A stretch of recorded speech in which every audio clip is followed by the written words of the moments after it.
Hello everyone, very good morning all of you. कैसे हो साथियों? आई होप सब बढ़िया होंगे, स्वस्थ होंगे, मस्त होंगे।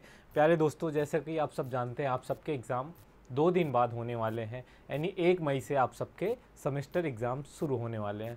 तो उसको देखते हुए, उसको मद्देनज़र रखते हुए हम लोग ऐसे टॉपिक को के बारे में डिस्कस कर रहे हैं जो क्वेश्चन हमारे प्रश्न जो हमारे एग्ज़ाम में आने वाले हैं। तो आज का जो हमारा टॉपिक है साथियों, वो है मेथड ऑफ इंसेक्ट कंट्रोल। ठीक है, कीट नियंत्रण की विधियां।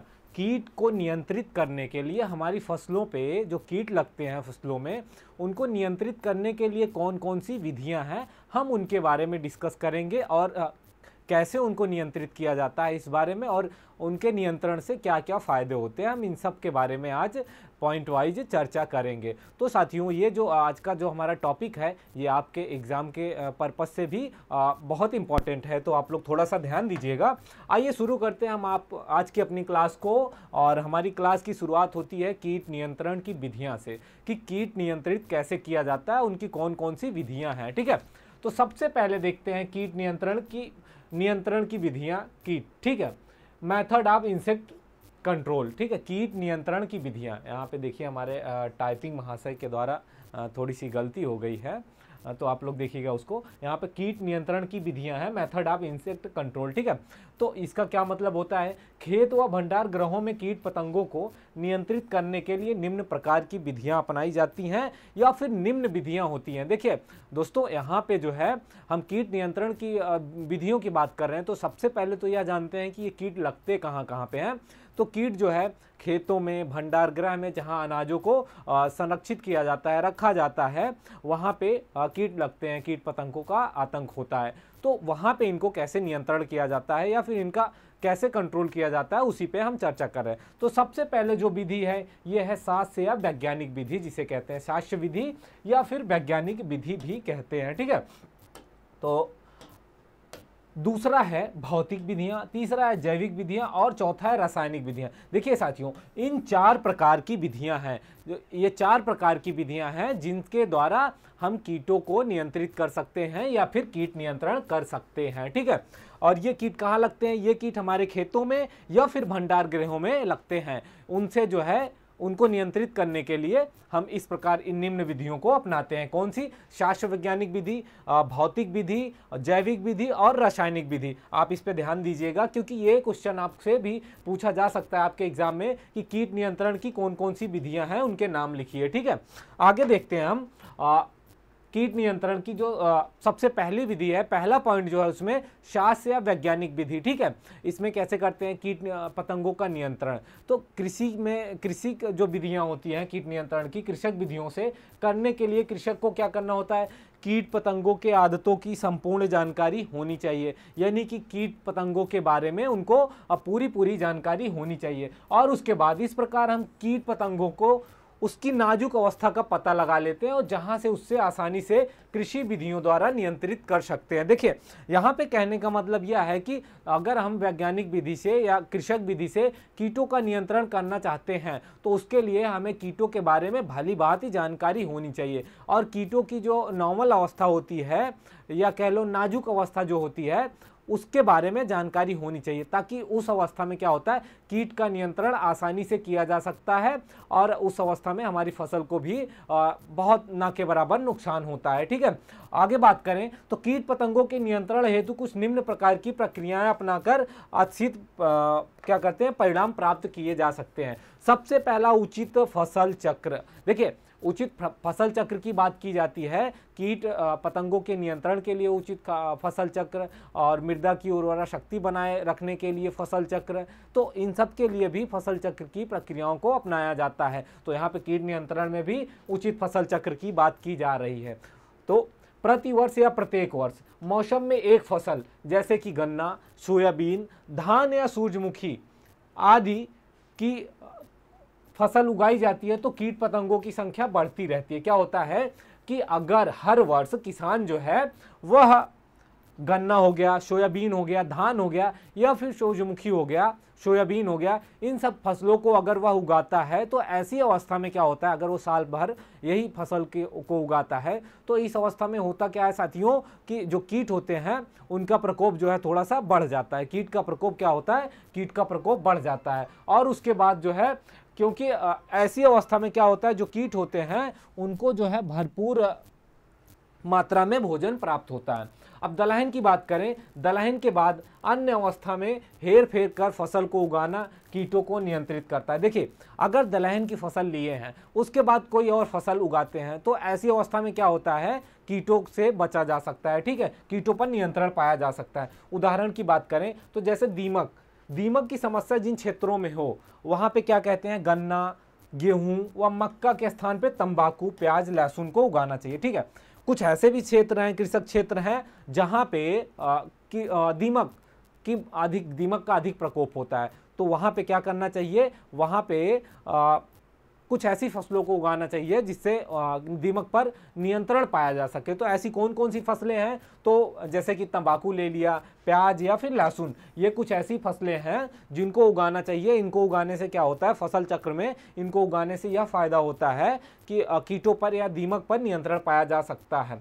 और कुछ फसल चक्र जैसे कि आलू, मक्का हो गया, उसके बाद आलू, फिर तंबाकू, और फिर उसके बाद मक्का, आलू, प्याज, फिर धान, मटर, मक्का आदि फसल चक्र को अपनाते हैं तो फिर कीटों से नियंत्रण पाया जा सकता है। जैसे कि ये दीमक हो गया, इससे जो है क्या होता है, इस पे नियंत्रण पाया जा सकता है। आगे बात करेंगे हम मिश्रित फसलों की, मिक्सड क्रॉपिंग के द्वारा भी कीट का नियंत्रण किया जा सकता है। कैसे किया जा सकता है दोस्तों, जब दो फसलें, क्या होता है कि जब दो फसलों को एक साथ मिलकर उगाते हैं या फिर एक साथ मिलकर क्या करते हैं, मिलाकर बोते हैं, तो फसल का जो कीट होता है वह अपने क्या होता है, जो फसल का कीट होता है वो क्या होता है कि अपने होस्ट फसल पर, यानी कि जो मेजर फसल होती है जिसपे उस कीट का आक्रमण अधिक होता है, प्रकोप अधिक होता है, तो उसमें ऐसी अवस्था में क्या होता है, उसको पहचानने में क्या होती है, थोड़ी सी बाधा महसूस होती है, या फिर उस फसल पे जो उसका फेवरेट फसल होती है कीट की, उस फसल पे पहुंचने में या उसको नुकसान पहुंचाने में उसको समस्या होती है। तो इसमें क्या होता है, कीटों का प्रकोप कम हो जाता है। ऐसी अवस्था में क्या होता है, कीटों का प्रकोप कम हो जाता है। आगे बात करें कीट रोधक फसलों की किस्मों का प्रयोग। अगर हमें कृषक विधि से, जो देखो हम कीट नियंत्रण की बात कर रहे हैं, कीट नियंत्रण में हम कृषक विधि की बात कर रहे हैं, तो अब इसमें क्या करते हैं, हमें कुछ ऐसी किस्मों को उगाना चाहिए जो रोग रोधी हो या फिर कीट रोधी हो। ठीक है, कीट रोधी फसल को उगाना चाहिए, ऐसी किस्मों को। देखिए, किसी विशेष क्षेत्र में क्या होता है, फसलों पर लगने वाले मुख्य कीट पतंगों, जो किसी विशेष क्षेत्र में ऐसा देखा जाता है, पाया जाता है सामान्यतः कि कोई ऐसे क्षेत्र है जहाँ पे कुछ ऐसी फसलें हैं जहाँ पे वो कीट पतंगे हमेशा लगते हैं, तो उस अवस्था में क्या करना होता है, कीट रोधक किस्मों का प्रयोग करना चाहिए और स्वास्थ्य एवं कीट रहित बीज की बुआई करनी चाहिए। आगे बात करें निराई गुड़ाई की, तो निराई गुड़ाई करके खेत से खरपतवारों पर नियंत्रण पाया जा सकता है या खरपतवारों को नष्ट किया जा सकता है। जैसे मक्का हो गया, ज्वार हो गया, धान आदि में क्या होता है, बेधक या फिर बोरर जिसे बोलते हैं, स्टेम बोरर जिसे बोरर कहते हैं, इस पे नियंत्रण पाया जा सकता है। ये पौधे के सड़े गले भाग पर क्या होते हैं, निकलते हैं, क्या कहते हैं, सड़े बड़े भाग को निकालने से क्या होता है, कीट पर आक्रमण कम हो जाता है कीट का। जब हम धान, ठीक है, मक्का, ज्वार एवं धान आदि में जो कीट बोरर पाए जाते हैं, बेधक कीट होते हैं, वो पाए जाते हैं, उनको क्या करते हैं, उनको पौधे के जो सड़े गले भाग होते हैं उसको निकाल देते हैं, तो इससे नियंत्रण पाया जा सकता है। कृषक विधियों से कीट पतंगों के नियंत्रण के लाभ, ठीक है, advantage due to agronomical method of insect control. कैसे, किस तरीके से कृषक विधि से या कृषि विधि से कीट पतंगों पर नियंत्रण पाया जा सकता है। ठीक है, किस विधि से नियंत्रण पाया जा सकता है और नियंत्रण के क्या लाभ हैं। ठीक है, तो सबसे पहले क्या होता है, या जो है साधारण और सस्ती विधि होती है, लाभ की बात कर रहे हैं यहाँ पे, और शास्त्र वैज्ञानिक क्रियाओं के साथ साथ कीट पतंगों का भी नियंत्रण हो जाता है। हम किसी भी प्रकार की अलग से कोई लागत की आवश्यकता नहीं पड़ती है, किसी केमिकल का यूज़ नहीं करना पड़ता है। ठीक है, और उसके बाद कीट पतंगों और उनके जीवन की सबसे जो कमज़ोर अवस्था पर क्या होता है, इस विधि के द्वारा क्या करते हैं, हम उसको नष्ट कर देते हैं। और उसके साथ साथ जो कीट पतंग होते हैं उनका भी जीवन चक्र जो है वो पूरा नहीं कर पाते हैं। ऐसी अवस्था में क्या होता है कि जो हमारी फसलें होती हैं वो उनसे क्या कहते हैं, उनको नियंत्रण नियंत्रण उनमें पाया जा सकता है, कीटों पर जो हमारी फसलों को नुकसान होने से बचाया जा सकता है। कीटनाशी रसायनों का भी उपयोग नहीं होता है। इससे क्या होता है, किसान को जो व्यय होता है किसान का वो भी बचता है, और जो रसायन होते हैं, हानिकारक रसायन होते हैं, उसके भी प्रयोग से बचा जा सकता है। ठीक है, खेती की विधियों में छोटे छोटे परिवर्तन करना पड़ सकता है। ठीक, और आगे बात करें यांत्रिक और भौतिक विधियों की बात करें, जो दूसरी विधि है कीट नियंत्रण की, वो है यांत्रिक और भौतिक विधियां। ठीक है, तो हम इस पे देखते हैं कि कौन कौन सी इसमें क्या है, कैसा।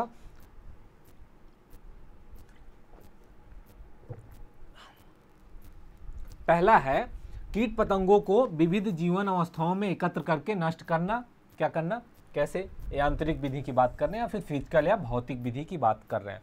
तो ऐसी अवस्था में क्या होता है, इस विधि में क्या होता है, जो कि कीट पतंगे होते हैं बच्चों, ये इनका जो जीवन की अवस्थाएं क्या होता है, इनमें एकत्र करके नष्ट करना होता है। इनमें कीटों को हाथों से कुचलना, हापर डोजर का प्रयोग करना व नेट की सहायता से कीट पतंगों को पकड़कर नष्ट किया जाता है। देखिए यहाँ पे यांत्रिक विधि या फिर भौतिक विधि की बात की जा रही है। ठीक है, यांत्रिक विधि या भौतिक विधि का मतलब यह होता है दोस्तों कि हाथ के द्वारा, ठीक है, हाथ के द्वारा कीटों पर नियंत्रण पाना। ठीक है, इसमें क्या होता है कि नेट के द्वारा कीटों को पकड़ा जाता है, या फिर उनको कुचल दिया जाता है, या फिर हापर डोजर का प्रयोग किया जाता है। इसकी सहायता से कीटों को पर नियंत्रण किया जा सकता है। वहीं आगे बात करें गन्ने के तने की, तो अगोला के कंसुए जो बोरर होते हैं वो तार की सहायता से क्या करते हैं, तने में घुसा के, जैसे ये तना हो गया, तने में तार घुसा के क्या करते हैं, उनको मार देते हैं, फिर उनको उसी में नष्ट कर देते हैं। किसमें, गन्ने में। और खाई खोदने की बात कर रहे हैं, तो विभिन्न प्रकार के जो लार्वा होते हैं, जो कीट होते हैं, कीट जो बच्चे उनके निकलते हैं, लार्वा जिसे कहते हैं, या फिर सूंडी को एक खेत से दूसरे खेत में जाने से रोकने के लिए क्या करना होता है, खेत के, मान लीजिए ये हमारा खेत हो गया, तो खेत के चारों ओर क्या करते हैं, खाई खोद देते हैं। ठीक है, खेत के चारों ओर खाई खोद देते हैं। इससे क्या होता है कि जो कीट होते हैं, लार्वा होते हैं उनके, वो एक खेत से दूसरे खेत में नहीं पहुंच पाते, ये उसी खाई में रुक जाते हैं या फिर वहीं नष्ट हो जाते हैं। क्या होता है कि खाई में क्या पानी भर के उसमें मिट्टी का तेल डाल देते हैं। इससे क्या होता है कि जो कीट होते हैं वो मर जाते हैं। ऐसा करने से लार्वा जो है एक खेत से दूसरे खेत में नहीं पहुंच पाते हैं। तो क्या होता है कि इस यांत्रिक विधि में इस प्रक्रिया द्वारा भी हम इनका नियंत्रण कर सकते हैं कीटों का। ट्रैप की बात करें, ट्रैप मतलब फंसाना। ठीक है, तो ट्रैप का प्रयोग करके ट्रैप में कीट पतंगों को लाने के लिए कई विधियां काम में ली जाती हैं, जैसे कि यांत्रिक ट्रैप की बात कर रहे हैं। ठीक है, इस प्रकार के ट्रैप को एक ही डोजर, हापर डोजर व फिर हापर कैचर प्रमुख है। ये डोजर या कैचर एक डिब्बे के आकार के होते हैं। किस प्रकार के होते हैं, डिब्बे के आकार के होते हैं। इनमें जल मिश्रित मिट्टी का तेल भरा होता है। क्या होता है, ये जो डब्बे होते हैं इसमें जल के साथ साथ मिट्टी का तेल मिला होता है। क्या होता है, जल के साथ मिट्टी का तेल मिला होता है, और फिर ये डिब्बे के आकार के होते हैं, इनमें जल मिश्रित तेल भरा होता है। ट्रैप के पास क्या कर देते हैं, लाइट जला देते हैं, और जिसकी तरफ कीट आकर्षित होते हैं तथा मिट्टी के तेल एवं पानी के भरे डब्बे में गिरकर मर जाते हैं, और कीट पतंगे क्या होते हैं, नष्ट हो जाते हैं। देखिए, जैसा कि हम कीट पतंगों को यांत्रिक विधि से नियंत्रित करना है हमें कीट पतंगों को, तो क्या करते हैं ऐसी अवस्था में करते क्या है कि एक डब्बा लेते हैं। ठीक है, एक डब्बा लिया, उसमें कुछ मात्रा में पानी डाल दिया। ठीक है, पानी डाल दिया, उसके बाद मिट्टी का तेल डाल दिया। ठीक, और उसके ठीक सामने क्या करेंगे, हम एक लाइट लगा देंगे। ठीक है, एक लाइट लगा देंगे, और लाइट जब जलेगी तो जो कीट होंगे वो आएंगे लाइट के सामने, और फिर उसी डिब्बे में गिरकर मर जाते हैं या फिर नष्ट हो जाते हैं। आगे बात करें चिपचिपे ट्रैप की, ये क्या होता है, स्टिकर ट्रैप। ठीक है, जैसा कि नाम से ही जान रहे हैं, स्टिकर ट्रैप या फिर चिपचिपे ट्रैप। ऐसे क्या होता है, इसमें क्या होता है कि जो फसल होती है, फसल के वृक्षों पे क्या करते हैं, कीट पतंग जो आक्रमण से बचाने के लिए क्या करते हैं, उसमें स्ट्रिप लगा देते हैं। क्या लगा देते हैं, कुछ चिपचिपा पदार्थ। मान लीजिए ये हमारा पौधा होगा। ठीक है, देखिए पौधे की बात करें, कोई भी पौधा ऐसे हम मान लेते हैं, फिलहाल के लिए मान लेते हैं, क्योंकि जो पौधा है उसको मान ही लेते हैं। तो ऐसे क्या होता है कि इसमें चिपचिपे पदार्थ जो है पौधों में लगा देते हैं, इनकी टहनियों में लगा देते हैं, उसका लेप लगा देते हैं। जो कीट आते हैं जब इस पे बैठते हैं कीट पौधों की टहनियों पर, तो क्या होता है तनों पर, तो उसी में चिपक जाते हैं और चिपक के नष्ट हो जाते हैं। ठीक है, चिपचिपे पदार्थ की पट्टी पेड़ के चारों ओर क्या करते हैं, पोत देते हैं या लगा देते हैं। तो ऐसी क्या होता है कि जो कीट होते हैं उस पे आते हैं और चिपक जाते हैं और नष्ट हो जाते हैं।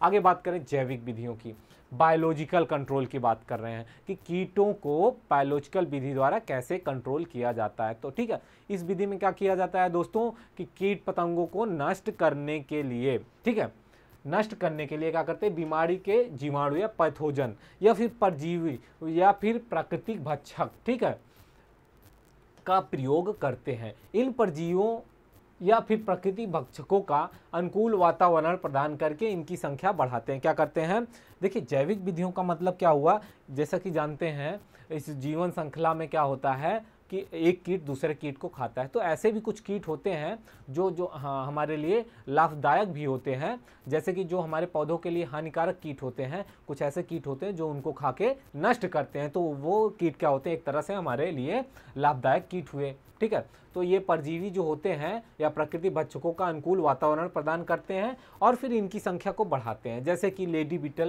लेडी बर्ड बीटल नामक जीव एफिड व फिर स्क्रेल कीटों को भोजन के रूप में लेते हैं। टेकी कीड मक्खी होती है या फिर बर्रे नामक की जो प्रजाति होती है वो अधिकतर कीट पतंगों के डिंब व सूंडी को खा जाती है। उनके क्या करती है, जो कीट पतंग होते हैं, जो बर्रे जिसे कहते हैं, वो जो छोटे छोटे और कीट होते हैं उनके बच्चे को, इनके लार्वा को क्या करते हैं, खा जाते हैं। तो इसके द्वारा भी हम कंट्रोल कर सकते हैं कीट पतंगों को जो हमारे लिए हानिकारक है।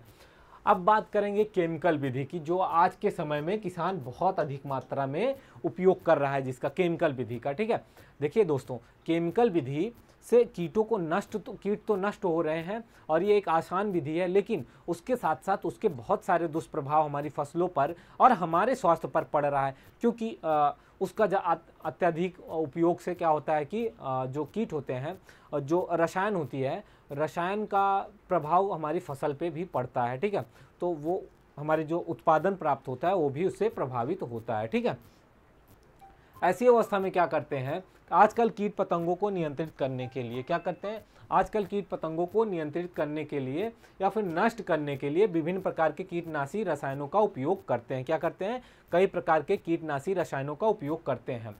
इन कीटनाशी रसायनों की प्रक्रिया विधि क्या होती है, मोड ऑफ एक्शन या फिर स्तनधारियों के लिए विषैलेपन आदि को ध्यान में रखते हुए विभिन्न प्रकार की परिस्थितियों में विभिन्न प्रकार के रसायनों की छांट करते हैं या फिर उनका उपयोग करते हैं। लंबे समय तक प्रभाव रखने वाले पैरासाइट टाइप रसायनों का प्रयोग करना चाहिए। कम अवधि वाले फसलों या फिर सब्जियों की फसलों के लिए कम समय तक पौधों पर अपना प्रभाव डालने या रखने वाले रसायन का प्रयोग करना चाहिए, ताकि कीट पतंगों के रहन सहन व भोजन की आदतों में व कीटनाशकों की छांट करने में सहायता मिलती है। तना छेदक व चूसने वाले जो कीट पतंग होते हैं उनके लिए सिस्टमैटिक किस्म के रसायनों का प्रयोग करना चाहिए। आगे बात करें भूमि शोधन की। ठीक है, जो बहुत सारे ऐसे कीट होते हैं जो मिट्टी में होते हैं, तो उससे बचने के लिए क्या करते हैं, हम सबसे पहले भूमि का शोधन करते हैं। क्या करते हैं, भूमि का शोधन करते हैं, उपचार करते हैं कोई भी फसल बोने के पहले। कृषि उत्पाद की दूसरी परमावस्था यह है कि भूमि की उर्वरा शक्ति जितना आवश्यक है उतना ही उसका स्वास्थ्य एवं कीट रोगों से रहित होना। ठीक है, हम खेती करने के लिए जो भूमि होती है हमारी, उसमें उर्वरा शक्ति के साथ साथ यह भी ध्यान रखना चाहिए कि मृदा कितनी स्वस्थ है। स्वस्थ का मतलब उसमें किसी भी प्रकार के कीट या रोग का जो है प्रकोप ना हो। भूमि को स्वस्थ रखने से कुछ ऐसे कीटों का संबंध होता है जो भूमि में रहकर बीजों, नवजात अंकुर व फिर पौधों की जड़ों अथवा तनों के अधोभाग को क्या करते हैं, खा जाते हैं। जब फसल बोई जाती है उस समय क्या होता है, कुछ कीट होते हैं जैसे दीमक हो गया, कटवार्म हो गया, गुजिया विविल हो गया, ये सब कुछ ऐसे कीट होते हैं जो भूमि में होते हैं। ठीक है, तो क्या करते हैं, इनसे बचने के लिए फसल की बुआई से पहले जो अंतिम जुताई की जाती है उसमें क्या करते हैं, उस समय जब पाटा लगाने से पहले क्या करते हैं, कुछ जैसे कि मेलाथियान हो गया और रिजेप्ट हो गया, कुछ ऐसे रसायन होते हैं जिनको मिलाया जाता है। ठीक है, उनके चूर्ण को उसमें मिट्टी में डाल दिया जाता है, उसके बाद फिर पाटा लगाया जाता है। ठीक है, उसका जो मात्रा होती है कि 25 किलोग्राम पर हेक्टेयर की दर से क्या करते हैं, इसको छिड़काव करके बुरक करके पाटा लगा देते हैं, जिससे यह चूर्ण भूमि में पूरी प्रकार से मिल जाता है। फिर ठीक है, धान जब लेवल लगाकर बोया जाता है, धान में जब पानी डाल के, पानी भर के धान की जब जुताई की जाती है तो उसमें क्या होता है, उसके लिए भूमि शोधन करने के लिए पानी भरे खेत में 5 किलोग्राम और 50% फोरेट घुलनशील चूर्ण प्रति एकड़ में क्या करते हैं, मिला देते हैं। तो उसके बाद क्या होता है, उससे भूमि जो हमारी होती है उपचारित हो जाती है, या फिर भूमि का स्वास्थ्य या फिर भूमि में जो छोटे छोटे कीट होते हैं जो हमारी फसलों की प्रारंभिक अवस्था को नुकसान पहुंचाते हैं, उनसे बचा जा सकता है। अभी बात करें मूंगफली की या फिर गन्ने की, तो इनकी खेती से पहले भूमि का शोधन हेतु क्या करते हैं, कार्बोफ्यूरान 3 30 किलोग्राम या फोरेट 10G 20 किलोग्राम, डाइजीन नामक ग्लेलुअस 20 से 25 किलोग्राम प्रति हेक्टेयर में प्रयोग में लाते हैं। और इन रसायनों का प्रभाव तेज व अधिक समय तक होता है। क्या होता है, इन रसायनों का प्रयोग क्या होता है, तेज व फिर अधिक समय तक होता है। तो जिससे क्या होता है, हमारी भूमि जो है, भूमि में जो हानिकारक कीट होते हैं वो नष्ट हो जाते हैं और हमारी फसल जो है वो सुरक्षित रहती है। तो दोस्तों, आज की जो हमने क्लास में यह देखा कि कैसे कीटों को जो है नियंत्रण पाया जा सकता है कीटों पे, और कौन कौन सी विधियां हैं जिनके द्वारा हम कीटों को नियंत्रित कर सकते हैं, कि अपनी फसलों को बचा सकते हैं कीटों के द्वारा। तो आज की हमारी क्लास यहीं पे समाप्त होती है। हम मिलते हैं नई क्लास में अगले वीडियो में। जय हिंद, जय भारत।